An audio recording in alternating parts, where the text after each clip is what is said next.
I'm Daljit Dhaliwal in Washington, D.C. The main stories brought to you by Al Jazeera. Israeli and Palestinian leaders have wrapped up their latest round of direct talks in the Egyptian town of Sharm el-Sheikh. They agreed to meet again to continue their discussions in Jerusalem on Wednesday. Eamon Mohiuddin reports.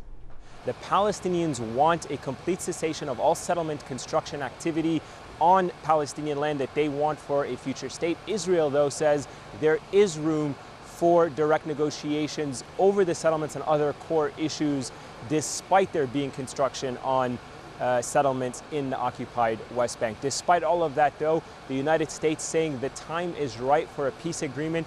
The special envoy spoke to reporters after a day's worth of bilateral and trilateral meetings and in fact reinforced the American position that an agreement addressing all of the core issues of the conflict can be reached within 1 year. Though if you had to base it on what is coming out of these meetings, it looks like it's going to be a very long and difficult ride for both delegations. Eamon Mohiuddin, Al Jazeera, Sharm el-Sheikh.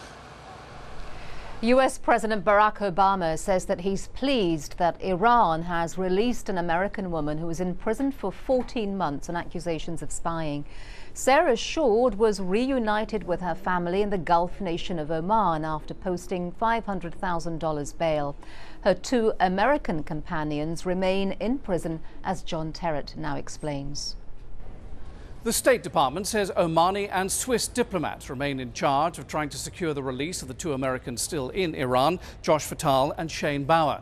They're urging Tehran to show them the same compassion they showed Sarah Short. Meanwhile, no word from here as to when Sarah is expected back home in the United States. John Terrett, Al Jazeera, Washington. Pakistani officials say at least 14 fighters have been killed in two suspected U.S. drone attacks in the North Waziristan tribal area. 10 people were killed when missiles destroyed a house in Shawal. 4 others were killed in Kutab Kel. The French Senate has voted in favor of a bill banning the wearing of full-face veils in public.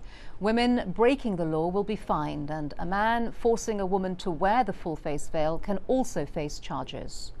And those are the top stories. You can keep up to date with all of the news by going onto our website. That's aljazeera.net/English.